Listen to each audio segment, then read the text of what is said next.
Good morning friends, welcome to study with Neelam. आज है 10 जुलाई और 10 जुलाई के सभी best top current affairs question के साथ हम आज का लेक्चर शुरू करेंगे। सभी क्वेश्चन इंपॉर्टेंट हैं तो वीडियो में अंत तक बने रहें, वीडियो स्किप ना करें।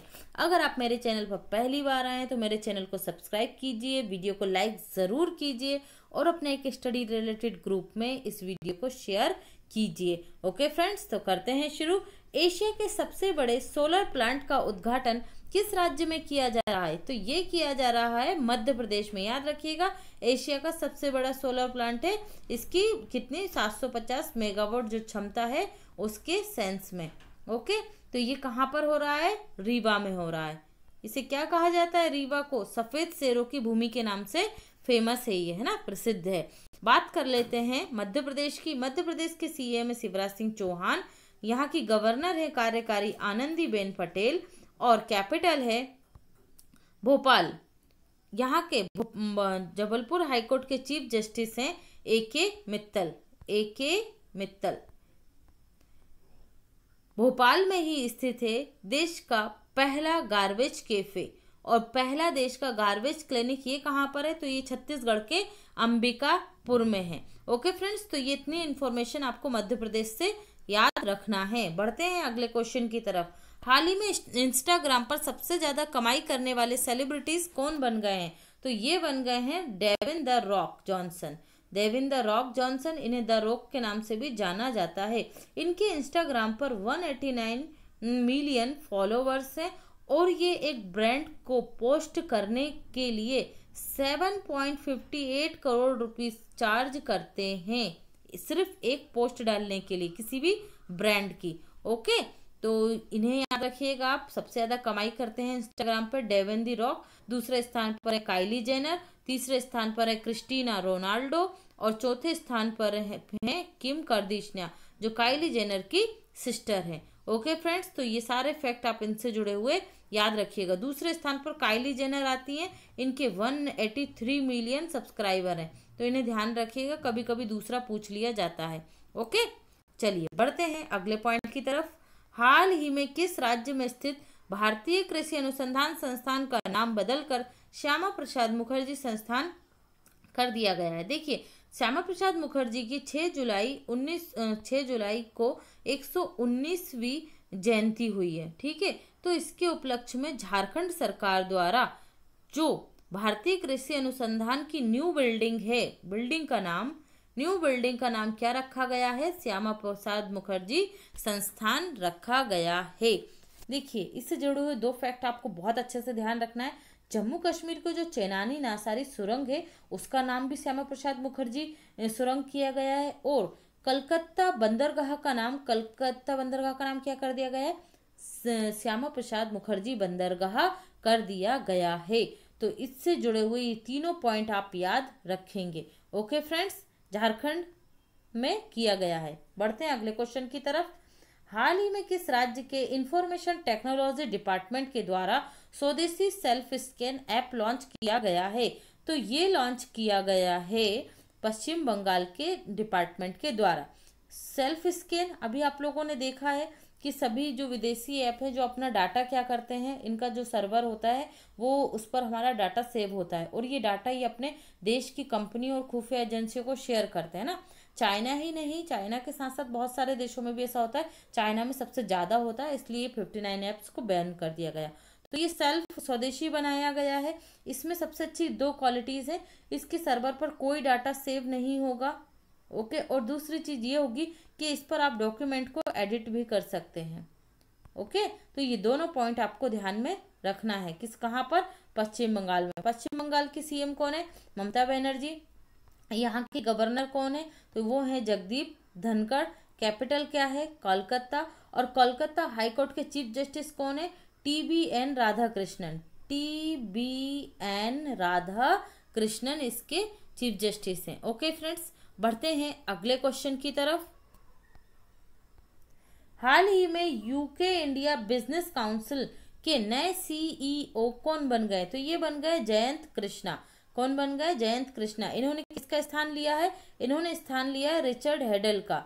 रिचर्ड हेडल के स्थान पर CEO बन गए जयंत कृष्णा। देखिए, इस काउंसिल का क्या जो उद्देश्य है, भारत और यूके के बीच में व्यापार और व्यापारिक संबंधों को सुदृढ़ता प्रदान करना और उनको मजबूत बनाने के लिए नए नए नीति और कार्यक्रमों पर काम करना।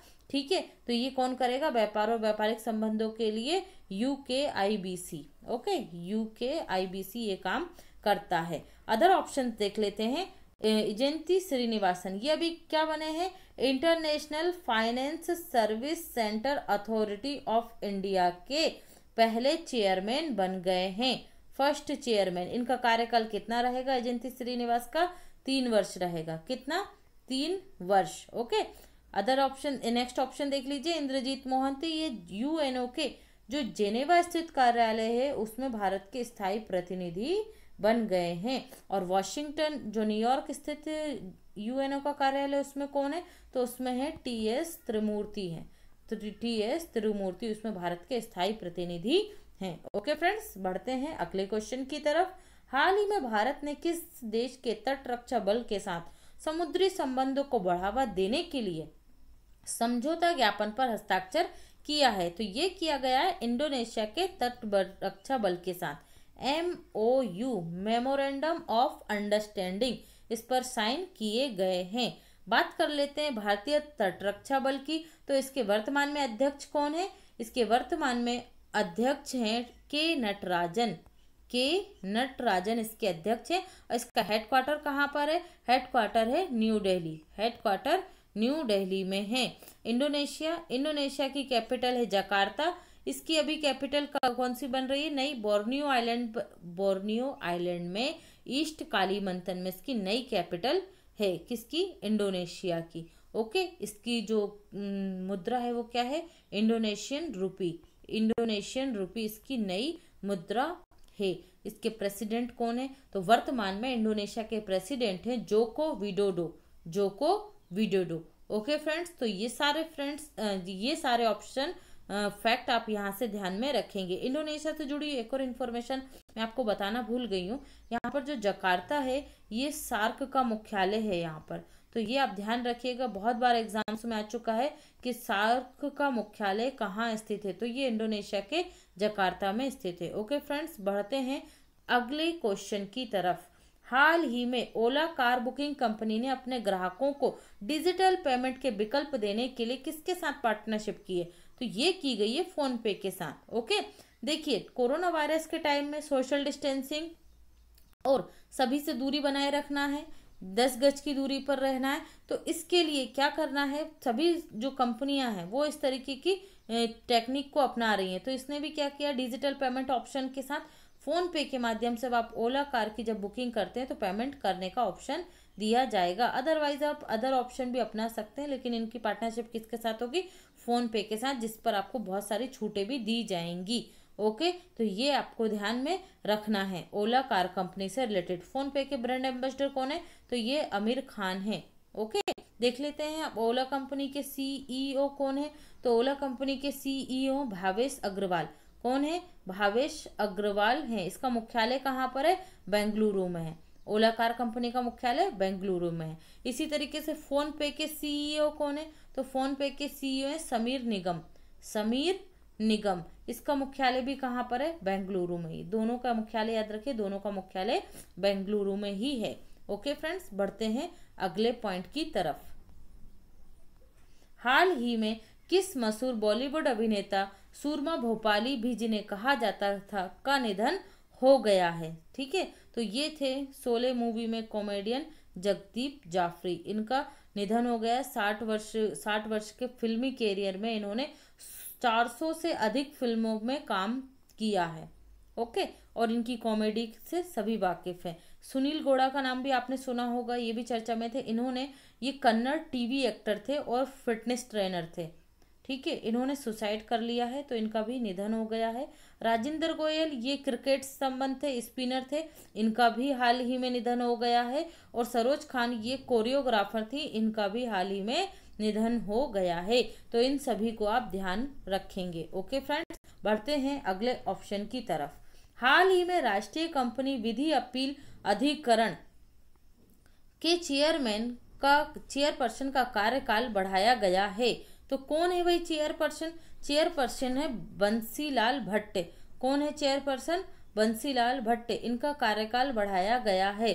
तो इनका कार्यकाल कितना बढ़ाया गया है? 3 माह के लिए इनका कार्यकाल बढ़ा दिया गया है। अदर ऑप्शन को देख लेते हैं। सुखवीर सिंह संधू, ये NHAI national highway authority of India के अध्यक्ष है। इनका कार्यकाल 6 माह के लिए बढ़ाया गया है। तुषार मेहता, ये सॉलिसिटर जनरल है। इनका कार्यकाल 3 वर्ष के लिए बढ़ाया गया है। और के वेणुगोपाल, ये देश के अटॉर्नी जनरल है। इनका कार्यकाल 3 माह के लिए 1 वर्ष के लिए इनका कार्यकाल बढ़ाया गया है। तो ये सारे फैक्ट आप यहाँ से ध्यान रखेंगे, किसका कार्यकाल बढ़ाया गया है। के वेणुगोपाल ये भारत सरकार के पहले विधि क्या होते हैं?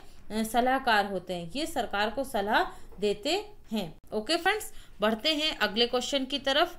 देहिंग पटकाई वन्यजीव अभ्यारण्य को किस राज्य में नेशनल पार्क या राष्ट्रीय उद्यान बनाया जाएगा? आपने देखा होगा जनरली जो वन्यजीव अभ्यारण्य या वन्यजीव सेंचुरी होती हैं उन्हें बाद में नेशनल पार्क में कन्वर्ट कर दिया जाता है। तो अभ्यारण्य, सेंचुरीज और नेशनल पार्क में डिफरेंस क्या होता है? देखिए, सेंचुरीज और नेशनल पार्क दोनों में ही क्या होते हैं? वन्य जीवों की सुरक्षा के लिए इन्हें बनाया जाता है। इसमें मानवीय हस्तक्षेप कुछ हद तक हो सकता है सेंचुरीज में, लेकिन नेशनल पार्क में मानवीय हस्तक्षेप पूर्णतः वर्जित होता है। यहाँ पर पशुओं की चराई की जा सकती है, लकड़ियाँ ली जा सकती है। वो लोग लकड़ियाँ काट सकते हैं जहाँ पर जिनका इन पर जीवन निर्भर करता है, जो गरीब लोग हैं, जनजातियाँ। लेकिन यहाँ पर इस तरीके की कोई भी गतिविधियाँ नहीं होती हैं। तो ये आपको ध्यान में रखना है। तो कहाँ का है ये पटकई देहांग वन्यजीव अभ्यारण्य? ये है असम राज्य का। इसे क्या बनाया जा रहा है? National park. असम का एक और नेशनल पार्क बहुत ज्यादा फेमस है एक सींग वाले गेंडे के लिए। कौन सा है? काजीरंगा नेशनल पार्क और मानस नेशनल पार्कों को भी आपको ध्यान रखना है। ओके, बात कर लेते हैं असम की। तो असम की कैपिटल क्या है? दिसपुर है। असम के सीएम कौन है? सर्बानंद सोनोवाल। सर्बानंद सोनोवाल। ओके, और इन्हें 2019 में श्यामा प्रसाद मुखर्जी सम्मान से भी सम्मानित किया गया था, सर्बानंद सोनोवाल को। तो ये फैक्ट आपको ध्यान में रखना है। ओके, यहाँ के गवर्नर कौन है असम के? तो असम के गवर्नर है जगदीश मुखी। जगदीश मुखी। ये सारे फैक्ट आपको असम से याद रखना है। अगर बात की जाए अब सेंचुरी देश में कितनी है अभी वर्तमान में, तो ये टोटल है 543 सेंचुरीज है। और नेशनल पार्क कितने हैं? तो ये 104 है। 104 नेशनल पार्क है। ओके फ्रेंड्स, कल का मैंने क्वेश्चन पूछा था बलराम योजना किस राज्य द्वारा लाई गई है? तो इसका राइट आंसर था ओडिशा राज्य द्वारा लाई गई है। आप लोगों में से किसी ने भी कमेंट नहीं करा तो प्लीज कमेंट सेक्शन में जरूर बताया कीजिए। आप भले चाहे गलत बताइए लेकिन बताया कीजिए। ओके, ये नहीं इंतजार करना चाहिए कि कल हम देख लेंगे आंसर। आज का क्वेश्चन है आप लोगों के लिए, United nation framework convention on climate change virtual meeting में मंत्री स्तरीय बैठक में भारत की तरफ से कौन हिस्सा ले रहे हैं? तो आपको इसका आंसर कमेंट सेक्शन में बताना है। ओके फ्रेंड्स, तो ये था वीडियो का एंड। आई होप आपको वीडियो का कंटेंट पसंद आएगा। अगर आपको इस वीडियो की PDF फाइल चाहिए तो आप मेरा official Telegram channel study with Neelam join कर सकते हैं। Thanks for watching this video.